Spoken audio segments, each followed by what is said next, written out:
guys, in this month's Historical Fiction 101, I'm going to be sharing with you some upcoming releases from July to December of 2019.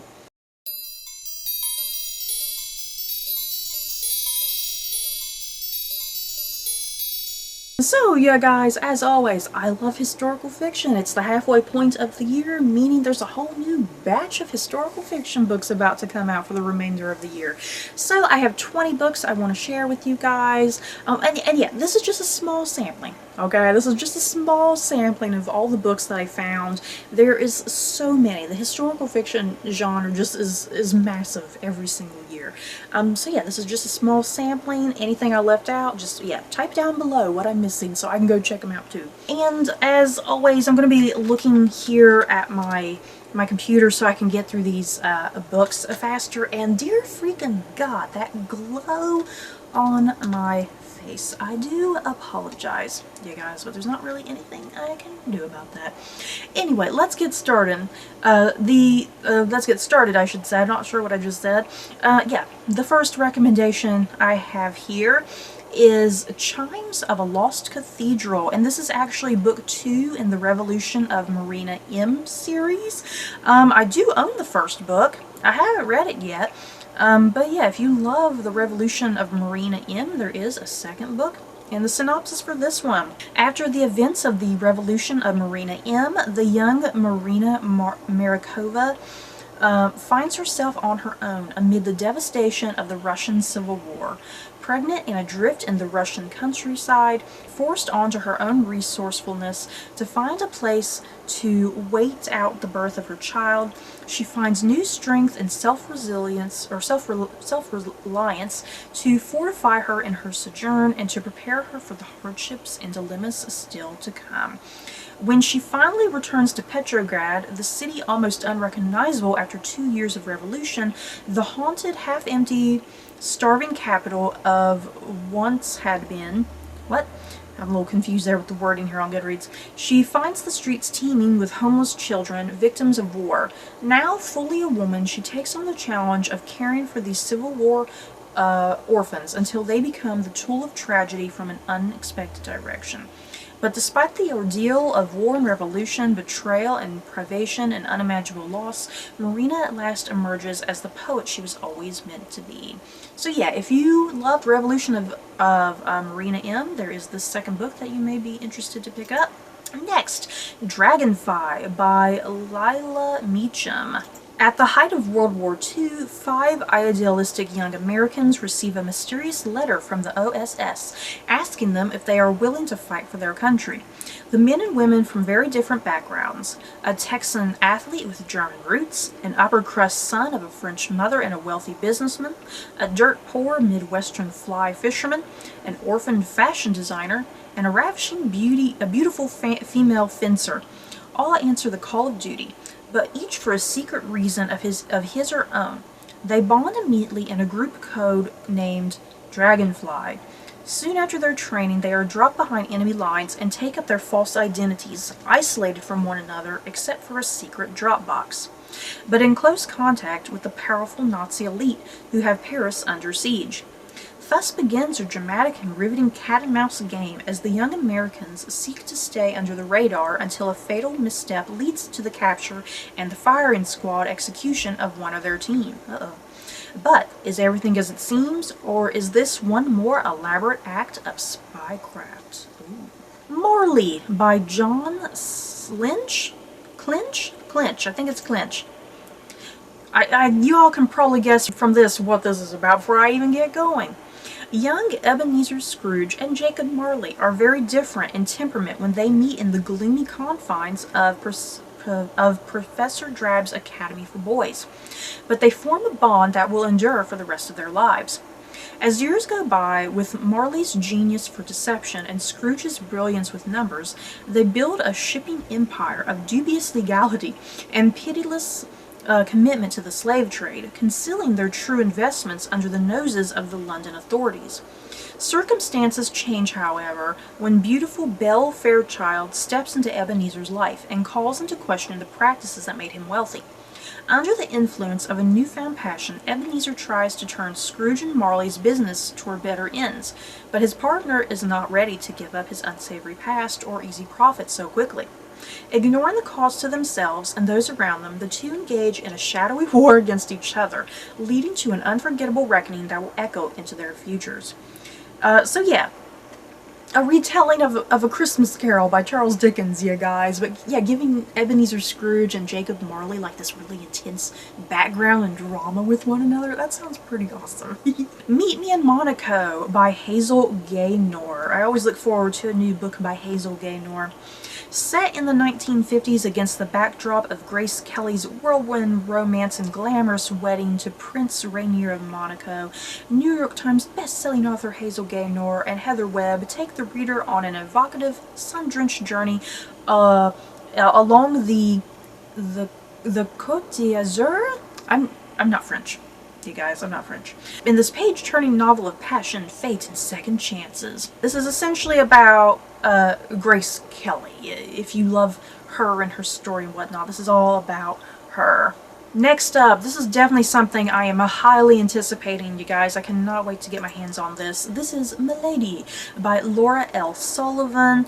And this, without me really sitting here reading the synopsis, this is just a retelling of, I guess, the Three Musketeers, but it's all in the point of view of the character of Milady. Milady, who is very mysterious and secretive, and she's like a spy, but she's really badass. And yeah, I love Milady, and I love her in the book. I love her in various different adaptations that have come out over the years. So yeah, if you love the story of Milady and the Three Musketeers, I think you'll really love this. Next up, Ribbons of Scarlet, a novel of the French Revolution, and this has a bunch of authors. We have Kay Quinn, Sophie Pernois, Laura Kamoe, Stephanie Dre, E. Knight, Heather Webb, Alison Pataki. There's a ton of lady authors in here that I've read books by in the past, so I am freaking excited for this book, you guys. Yeah, this is just a series of short stories by all of these different authors.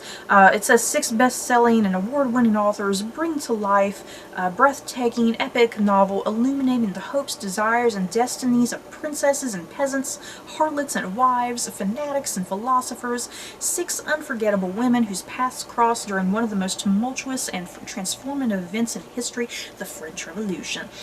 So yeah, that's the basic synopsis here. So there's going to be there's 6 authors, 6 stories. Sounds awesome, you guys. And yeah, that list of authors that I named, if you've read anything by any of them, you might want to pick it up.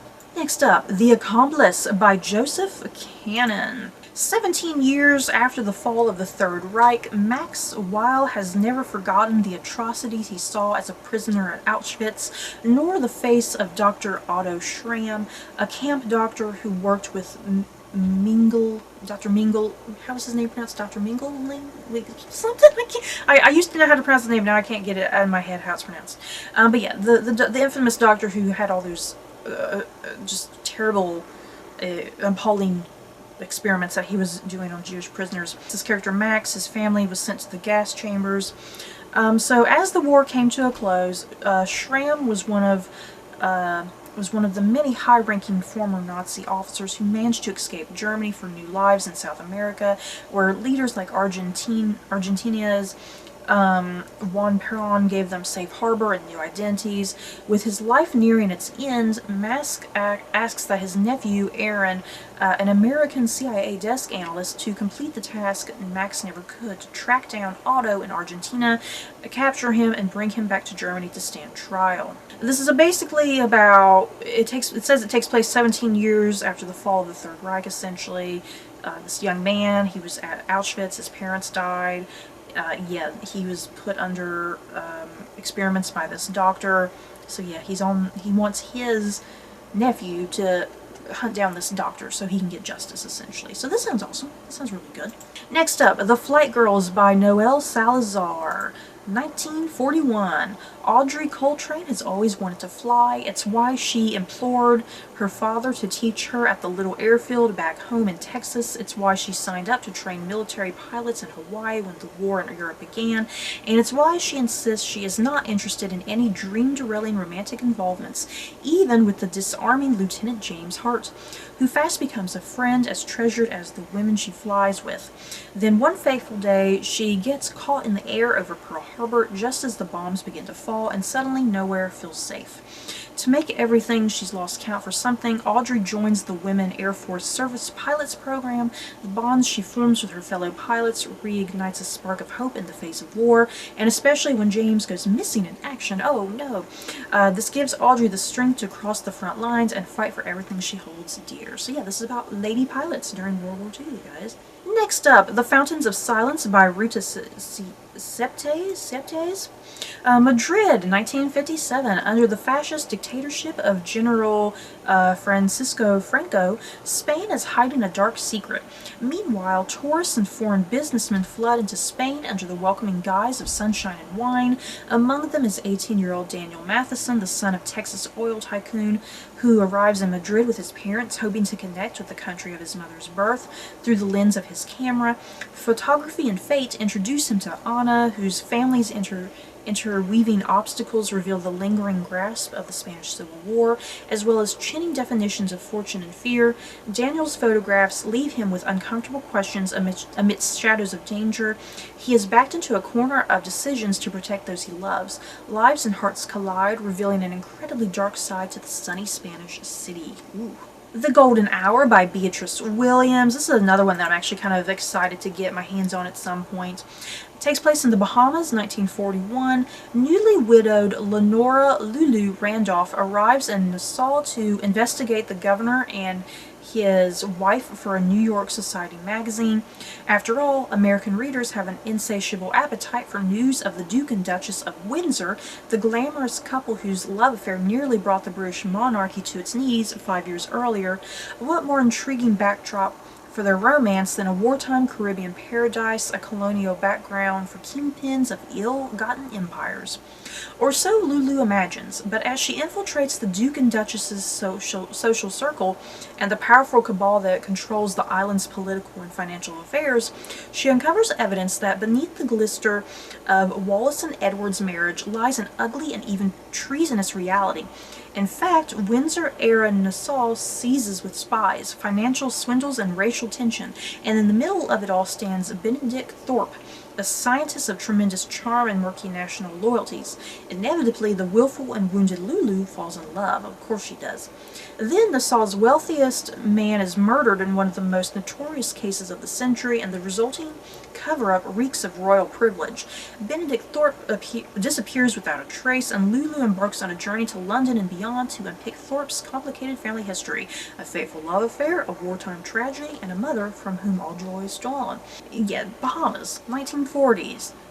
The Duke and Duchess of Windsor are in here, so that's interesting. Next up, The Secret Wife of Aaron Burr. He was a hero, or sorry, I didn't give you the author. Susan Holloway Scott, there we go. He was a hero of the Revolution, a brilliant politician, lawyer, and very nearly president, a skillful survivor in a raw new country filled with constantly shifting loyalties. Today, Aaron Burr is remembered more for the fatal duel that killed rival Alexander Hamilton. But long before that single shot destroyed Burr's political career, there were other dark whispers about him, that he was untrustworthy, a libertine, a man unafraid of claiming whatever he believed should be his. Sold into slavery as a child in India, Mary Emmons was brought to an America torn by war. Toughened by the experiences of her young life, Mary is intelligent, resourceful, and strong.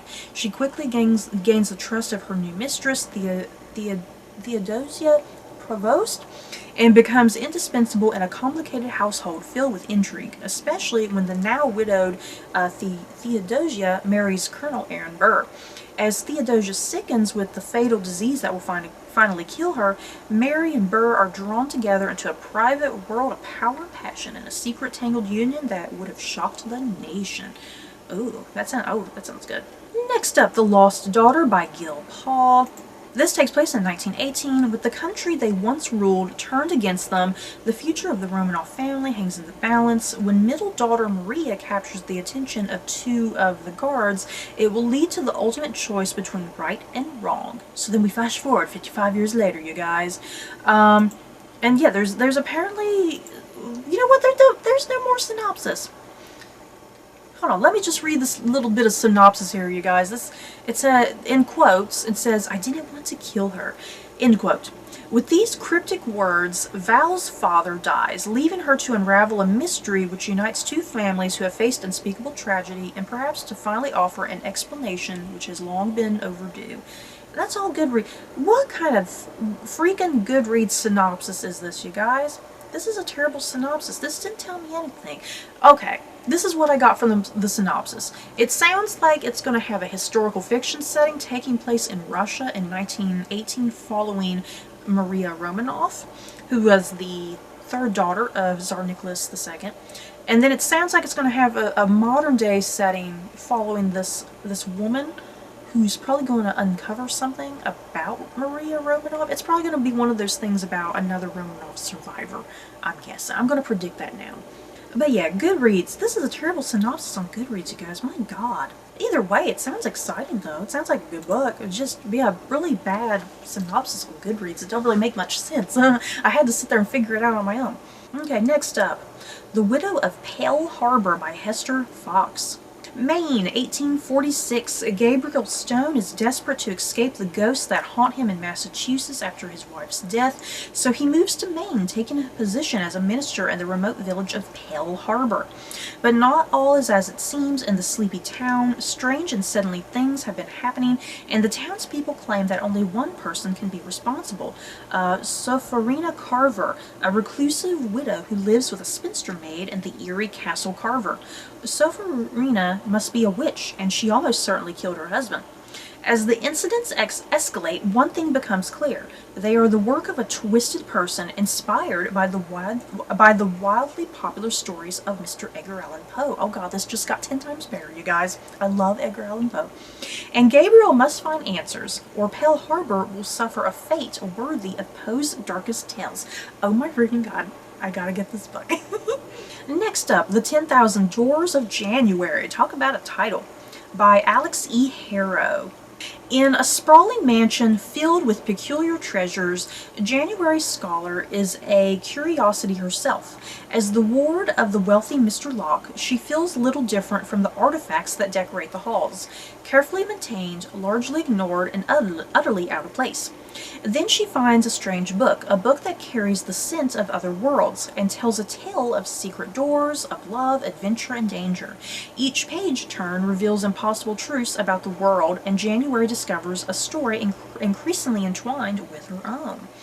Ooh, so this sounds awesome. It's historical fiction, but there's also like a fantasy element to it. And yeah, here at the very top, it does say it does take place in the early 1900s. So yeah, there's like kind of a magical realism perhaps to it with this magical book. Ooh, this sounds cool. I gotta look out for this in the future. Next up, The Winemaker's Wife by Kristen Harmel, taking place in Champaign in 1940. Inez has just married Michael, the owner of a storied champagne house, when the Germans invade. As the danger mounts, Michelle... Is it Michael or Michelle? You know how the French are. It's either Michael or Michelle. I'll say Michael for right now just to make it easier on my reading.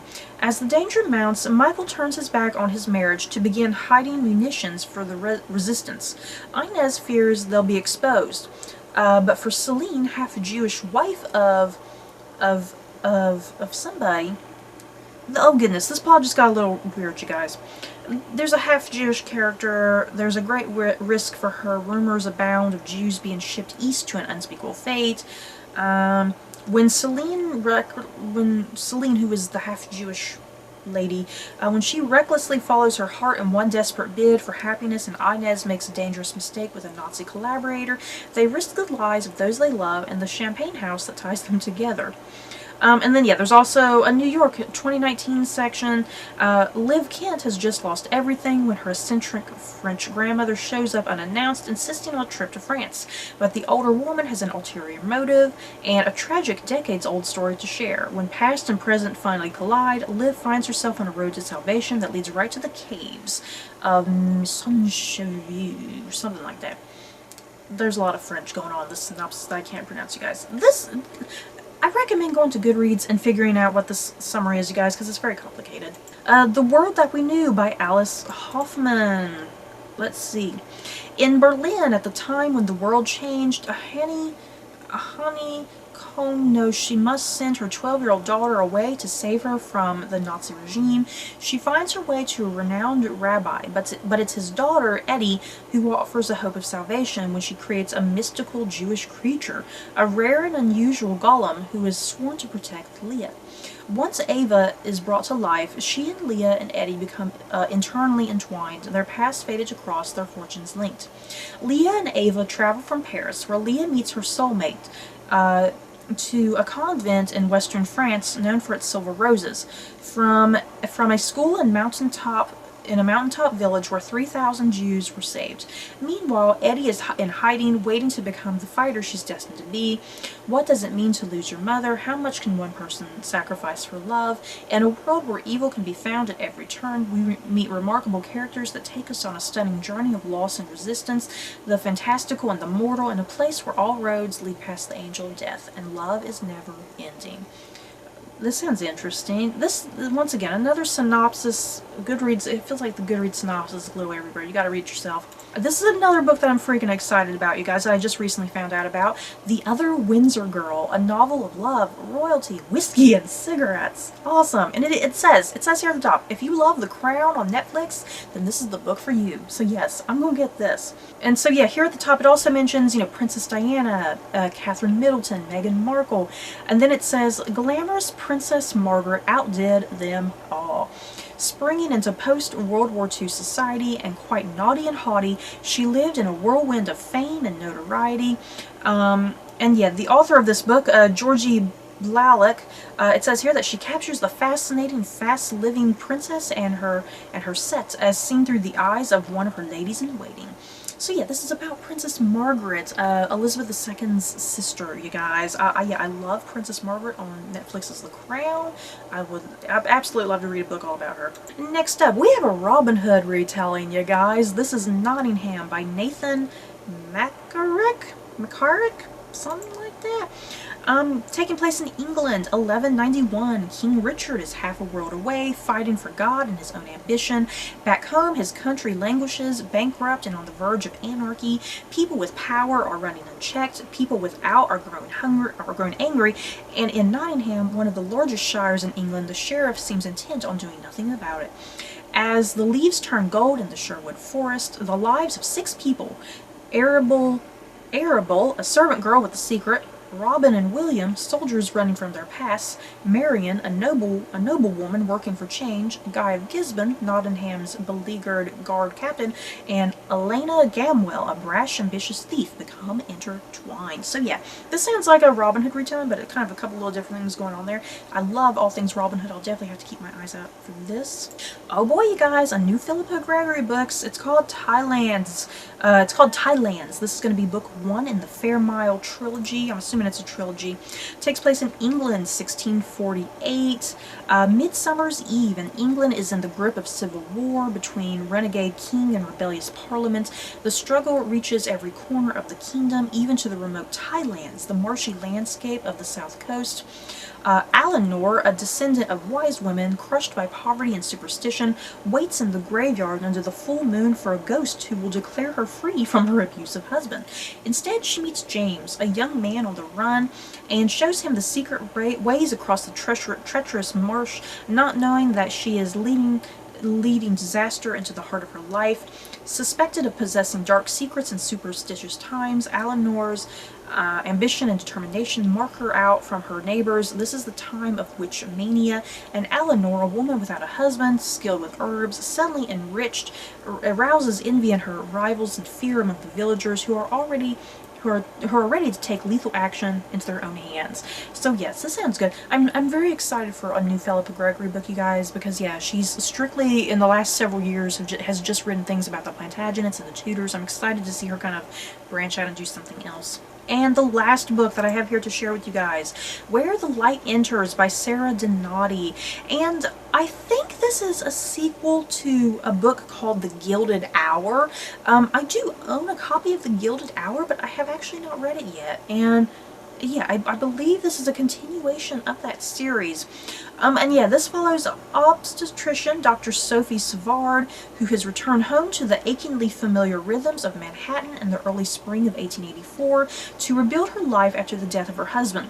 With the help of Dr. Anna Savard, her dearest friend, cousin, and fellow physician, she plans to continue her work aiding the disadvantaged women society would rather forget. As Sophie sets out to construct a new life for herself, Anna's husband calls on them both to consult on two new cases: the wife of a prominent banker who has disappeared into thin air, and the corpse of a young woman is found with baffling wounds that suggest a killer is on the loose. In New York, it seems that the advancement of women has brought out the worst in some men. Unable to ignore the plight of New York's less fortunate, these intrepid cousins draw on all resources to protect their patients. Ooh, this sounds good, you guys. I gotta definitely get myself going with the first book so I can get the second book. So you guys, that is it for this rather lengthy video of all of the latest books coming out between July to December of this year. In the comments below, like I mentioned earlier, any books that I've left out, because I know there are plenty of them about to come out, just let me know so I can go have a look myself and add them to my Goodreads. And yeah, as always, some of these synopsises that I gave you guys, I'm just going through them as rapidly as I can because you can see how long this video is. So if you want to know more about them, I definitely recommend checking out their individual Goodreads pages and seeing if they'll interest you. So you guys, that's it for this video. Don't forget to like, comment, and subscribe. And if you like this video, you may like these other videos. Bye guys.